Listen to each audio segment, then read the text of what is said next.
Hello everyone, இன்றைக்கி நம்ம தமிழ்நாட்டில் இருக்க ஒரு அழகான ஹில் ஸ்டேஷன் பற்றி தான் பார்க்க போகிறோம். Yes, princess of hills. ஆமாங்க, நான் போன இடம் கொடைக்கானல். நான் இன்றைக்கி கொடைக்கானலில் என்னென்னலாம் பார்த்தனோ அது எல்லாமே இந்த வீடியோவில் ஷேர் பண்ணியிருக்கேன். குணா கேவ்ஸ்லேருந்து பூம்பாறை வரைக்கும் கொஞ்சம் வீடியோஸ் எடுத்திருக்கேன். அது மட்டும் இல்லாமல் ஆயிரக்கணக்கான குரங்குகள்லாம் இருக்கும் இந்த வீடியோவில் பாருங்கள். டீ பிரேக்காக ஒரு இடத்துல வந்து ஸ்டாப் பண்ணாங்க. பார்த்தா வெத்தலை செடி மாதிரி இருந்துச்சு. ஆனால் வெத்தலை செடியில் இதான் குறுமிளகு நான் முதல் தடவை பார்க்குறேன். உங்களுக்காக நான் ஷேர் பண்ணியிருக்கேன் பாருங்கள். ஆக்சுவலாக நான் இந்தியாவில் நல்லா சீசன் டைமில் போயிட்டு, அதாவது ஏப்ரல் டைமில், இந்த டைமில் பார்த்துட்டிங்கன்னா நிறைய குரங்கு அப்புறம் அதோட குட்டியோடலாம் வந்திருந்தது. நாங்கள் போகிற வழியில் நிறைய ஸ்நாக்ஸ்லாம் அதுக்கு கொடுத்தா கொஞ்சம் சாப்பிட்டுட்டு இருந்துச்சுங்க. பட் போர்டு வச்சுருந்தாங்க ஸ்நாக்ஸ்லாம் கொடுக்கக்கூடாதுன்னு. ஆனால் பார்க்க பாவமாக இருந்தது. நம்ம ஊர் ஹில் ஸ்டேஷன் வந்து அங்கே கடையை பார்க்கும்போது தனி சந்தோஷங்க. சில்லி, பச்சி, காலிஃப்ளவர்னு நிறைய போடுவாங்க. நூடுல்ஸ், கண்ணாடி கடை. நான் மேகி எப்பவுமே வீட்டில் பெருசாக சாப்பிட மாட்டேன். பட் இந்த மாதிரி இடத்துக்கு வரும்போது நான் வாங்கி சாப்பிடுவேன். ஏன்னா தனி மசாலா யூஸ் பண்ணியிருப்பாங்க. நம்ம கொடைக்கானல் போகிற வழியிலேயே பார்த்துட்டிங்கன்னா இங்கே ஒரு அருவி ஒன்று இருக்கும். இது டூரிஸ்ட் ஸ்பாட் மாதிரி. இங்கேயும் நல்லாயிருக்கும். இங்கே நிறைய பேர் ஃபோட்டோ எடுப்பாங்க. நாங்களும் நின்று ஃபோட்டோ எடுத்தோம். இன்னைக்கு அருவியில் தண்ணி ரொம்ப கம்மியாக வருதுன்னு சொல்லிட்டு இருந்தாங்க. இதுக்கப்புறம் நாங்கள் ஒரு ரூம் எடுத்துட்டோம். பார்த்துட்டிங்கன்னா ஒரு பெரிய வில்லா மாதிரி தான் எடுத்தோம். இது நான் இருந்த ரூமு. இங்கே இருக்க எல்லா ரூம்லேயும் பார்த்துட்டிங்கன்னா வியூஸ் வந்து அந்த ஹில்ஸ் எல்லாமே தெரியுற மாதிரி நல்லா கட்டியிருந்தாங்க. டக்குன்னு நாங்கள் டயர்டாக அதனால தூங்கி எழுந்திரிச்சோம். பார்த்துட்டிங்கன்னா மார்னிங் சன்ரைஸ் வந்து பயங்கரமாக இருந்துச்சு. நாங்கள் ஏர்லியாகவே எழுப்பிட்டு ஒரு 5:45 அந்த மாதிரி. பட் இது வந்து 6 o'clock வந்து சன்ரைஸ் ஆகிட்டு இருந்துச்சு.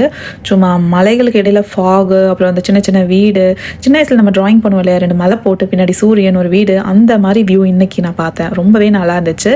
பட் நிறைய எடுக்கணும்னு தோணுச்சு. நான் மார்னிங் எழுந்திரிச்சதும் சின்னதாக ஒரு வியூ மட்டும் எடுத்திருந்தேன், நீங்கள் எல்லாருமே பார்க்கணும் அப்படின்னு. அந்த அன்னைக்கு ஈவினிங் தான் வந்தோம். ஸோ அந்த டைமில் வந்து போட் ஹவுஸ் க்ளோஸ் பண்ணிட்டாங்க. நாங்கள் அடுத்த நாள் மார்னிங் ஃபஸ்ட்டாக போனதே போட் ஹவுஸ் தான். நாங்கள் கொடைக்கானல் முன்னாடி நாள் ஈவினிங் தான் வந்தோம். ஸோ அந்த டைமில் போட் ஹவுஸ் எல்லாமே க்ளோஸ் பண்ணிட்டாங்க. நாங்கள் தப்பான டைமில் பிளான் பண்ணிட்டோம். எங்களுக்கும் பெருசாக டைம் இல்லாதனால நாங்கள் அடுத்த நாள் மார்னிங்கே போட் ஹவுஸ் புக் பண்ணிட்டோம். சம்மர் டைமில் வந்தனால வெயில் மண்டையை பொழந்துருச்சு. பட் விண்டரில் வந்தால் நல்லா இருந்திருக்காது. ஸோ சம்மர் டைமில் ஈவினிங் போட்டிங் போகிறதா கொஞ்சம் நல்லாயிருக்கும். நாங்கள் இன்னும் உள்ளே போகல. பட் வெளியே நின்றுட்டு நாங்கள் ஃபோட்டோஸ் எடுத்துகிட்டு இருந்தோம். போகிற வழியில் பார்த்துட்டிங்கன்னா வியூ ரொம்பவே நல்லா இருந்துச்சு. சரி உங்களுக்கு காட்டலான்னு நான் எடுத்தேன். இங்கே ரொம்ப நேரம் எங்களே பார்த்துட்டு இருந்தாரு. ஸோ இவருக்கு பசிக்கும் நினச்சிட்டு பிஸ்கெட் வாங்கி கொடுத்தா அதையும் சாப்பிடல. ஆனால் எங்களை பார்த்துட்டே தான் இருந்தார். இறங்கி நின்று தலையும் தடவி கொடுத்தாச்சு. ஸோ எங்களுக்கு டைம் ஆயிடுச்சு. நாங்கள் கிளம்பிட்டு அவருக்கு பாய் சொல்லிட்டு அப்புறம் பின்னாடி திரும்பி பார்த்தா ஆளவே காணோம். ஸோ நாங்களும் எங்களோட ரைடிங் ஸ்டார்ட் பண்ணிட்டோம். ஸோ நான் ரைட் பண்ணும்போது கொஞ்சம் வீடியோஸ்லாம் எடுத்தேன். வெளியே நிற்கும் போது வெயில் பயங்கரமாக குளித்துச்சு.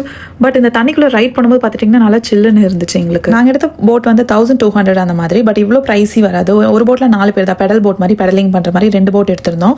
ஸோ இதுதான் அந்த போட்டிங் ஏரியா. நாங்கள் மார்னிங் 8 o'clock வந்தனால பெருசாக ரஷ் எதுவும் இல்லை. ஏன்னா ஆஃப்டர்நூன் மேலே தான் இங்கே டூரிஸ்ட் நிறைய பேர் வர ஆரம்பிப்பாங்க. இந்த லேக்கில் தான் இதுதான் போட்டிங் ஏரியா. நாங்கள் கொடைக்கானல் முன்னாடி நாள் வந்தாலும் எங்களுக்கு டே இன்னைக்கு தான் ஸ்டார்ட் ஆச்சு. நாங்கள் பூம்பாறை போகலான்னு பிளான் பண்ணோம். ஸோ இப்போ நம்ம பூம்பாறை போகிறோம். ஆனால் போகிற வழியில் பைன் ட்ரீ ஃபாரஸ்ட் இருக்குது. அதையும் சேர்த்து நம்ம பார்த்துட்டு நாங்கள் போனோம். இங்கே பார்த்துட்டிங்கன்னா நிறைய குரங்குகள் இருக்குது. நான் டெவலப்டு கண்ட்ரியில் இப்போ வாழ்ந்துட்டு இருந்தாலும் என்னோட நாடு டெவலப்பிங் கண்ட்ரி லிஸ்ட்டில் தான் இருக்குது. அதாவது இந்தியாவோட எக்கனாமி பார்த்துட்டிங்கன்னா மக்கள் ஒரு பக்கம் வறுமையில் வாடிட்டு இருந்தாங்கன்னா விலங்குகள் இன்னொரு பக்கம் அதை விட மோசமாக வாடிட்டு இருக்கு. நல்லா உழைச்சி வேலைக்கு போகிறவங்களே பார்த்துட்டிங்கன்னா இன்னும் சாப்பாடுக்கு கஷ்டப்பட்டு தான் இருக்காங்க. ஸோ இந்த பைன் ஃபாரஸ்ட்டில் பார்த்துட்டிங்கன்னா பெருசாக சாப்பிடக்கூடிய பழங்களோ அந்த மாதிரி எதுவுமே இந்த விலங்குகளுக்கு கிடையாது. ஆனால் நாங்கள் கொடுக்குற ஸ்நாக்ஸ் தான். இதில் வேற ஒவ்வொரு குரங்களுக்கும் அத்தனை குட்டி. அம்மாக்கே சாப்பாடு பார்த்தாது, இனி குட்டிக்கு எப்படின்னு எனக்கு தெரியல. நான் கொடைக்கானலில் 2 to 3 days இருந்தேன். கவர்மெண்ட் வந்து இவங்களுக்குலாம் சாப்பாடு கொடுக்குறாங்களா என்னன்னு தெரியல. அப்படின்னு கேஸ் தெரிஞ்சதுன்னா கமெண்ட்ல மென்ஷன் பண்ணுங்க. ஸோ நம்ம ஊரில் ப்ரோட்டஸ்ட் அப்படின்னு பேர் சொல்லிட்டு ஏதேதோ டாபிக் வச்சு பேசிட்டு இருக்காங்க. பட் இந்த விலங்குகளுக்காக யாருமே ப்ரோட்டஸ்ட் பண்ணது கிடையாது. பணமும் போகிறதில்ல நினைக்கிறேன்.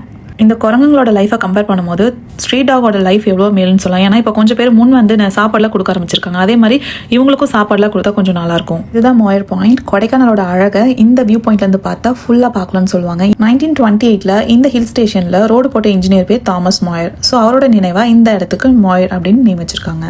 இப்போ நம்ம வந்திருக்க இடம் கொடைக்கானலோட ஃபேமஸான டூரிஸ்ட் பிளேஸ் பைன் ஃபாரஸ்ட். மர வளர்ப்பு மற்றும் மண் பாதுகாப்பு நோக்கத்திற்காக 19th century ஃபாரஸ்ட் டிபார்ட்மெண்ட் இந்த ட்ரீயை பிளான் பண்ண ஸ்டார்ட் பண்ணியிருக்காங்க. அதாவது நமக்கு இண்டிபெண்டன்ஸ் கிடைக்கிறதுக்கு முன்னாடி.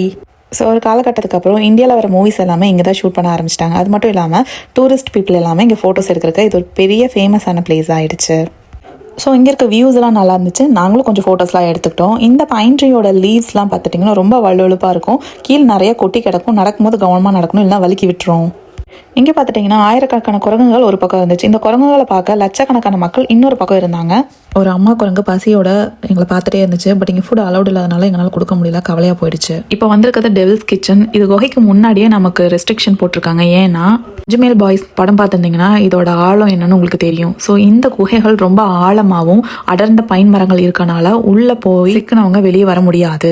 ஏன்னா இங்கே ஒரு குகை இல்லை, நிறைய குகைகள் இருக்கு, பிளவுகளும் இருக்கு. 1991 முன்னாடி வரைக்கும் டெவில்ஸ் கிச்சன் அப்படின்னு தான் சொன்னாங்க. 1991க்கு அப்புறம் குணா மூவி இங்கே வச்சு தான் எடுத்தாங்க. ஸோ உலகம் முழுவதும் இந்த பிளேஸ் குணா குகைன்னு சொல்லி தெரியாதவங்க யாருமே கிடையாது. அதனால இந்த டூரிஸ்ட் ஸ்பாட்டோட நேம் குணா குகை அப்படின்னு வச்சிருக்காங்க.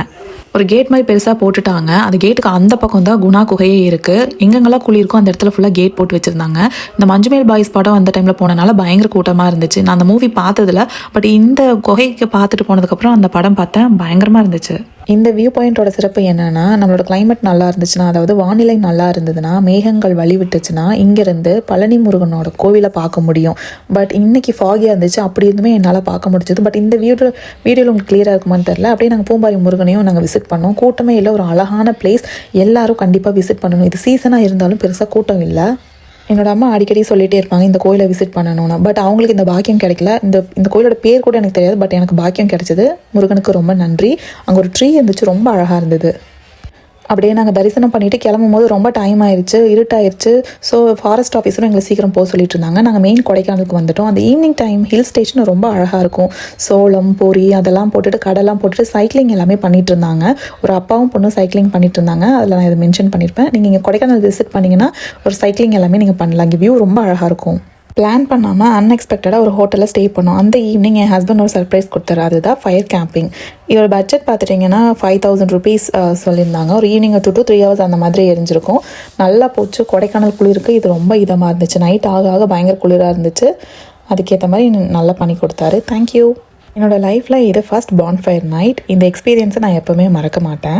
கொஞ்ச நேரம் நாங்கள் எல்லாருமே என்ஜாய் பண்ணிவிட்டு போய் தூங்கிட்டோம். மார்னிங் எழுந்ததும் கொடைக்கானலில் விளையிற பழங்கள் காய்கறிகள் எல்லாமே நாங்கள் எங்களுக்கும் அப்புறம் எங்கள் நெய்பர்ஸ் எல்லாருக்கும் வாங்கிட்டு நாங்கள் கிளம்பிட்டோம். அது மட்டும் இல்லாமல் போகிற வழியில் ஒரு நர்சரி பார்த்தோம். இங்கே நிறைய பிளான்ட்ஸ் எல்லாமே வச்சுருந்தாங்க. என்னோடய கணவரும் நானும் சேர்ந்து அவரோட வீட்டுக்கு ரோஸ் அப்புறம் இன்னும் டிஃப்ரெண்ட்டான குரோட்டான்ஸ் எல்லாமே நாங்கள் வாங்கிட்டு போயிருந்தோம். இந்த நர்சரி ரொம்பவே அழகாக இருந்துச்சு.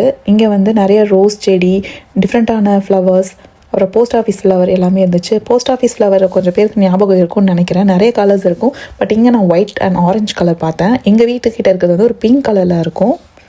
யூகேக்கு திரும்பி வந்ததுக்கப்புறம் தான் தெரியுது இந்த ட்ரிப் எவ்வளோ ஸ்பெஷல் அப்படின்னு. இந்த வீடியோ ரொம்ப நாளாக போடணும்னு நான் நினச்சிட்டே இருந்தேன். அப்படியே லேட் ஆகிட்டே இருந்துச்சு. எவ்வளோ நாள்னு பார்த்துருக்கீங்க, 2 வருஷம் ஆச்சு. ஆமாம், இந்த வீடியோ எடுத்து 2 years ஆகிடுச்சு. ஒரு சாங் இருக்குது, சொர்க்கமே என்றாலும் நம்ம ஊரை போல வருமா. அது உண்மை தான். நான் இந்தியாவில் இருக்கும்போது என் ஊரோட அருமை எனக்கு சுத்தமாக தெரியல. அங்கே இருக்கும்போது எப்படா வெளிநாடு வரலாம் அப்படின்னு இருந்துச்சு. பட் இங்கே வந்ததுக்கப்புறம் தான் தெரியுது என்னோட ஊர் மாதிரி வேறு எங்கேயும் கிடையாது.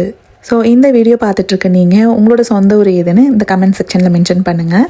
இந்த வீடியோ உங்களுக்கு பிடிச்சிருந்தா உங்கள் ஃப்ரெண்ட்ஸ் அண்ட் ஃபேமிலிக்கு ஷேர் பண்ணுங்கள். மறக்காமல் ஃபாலோ பண்ணுங்கள். தேங்க்யூ.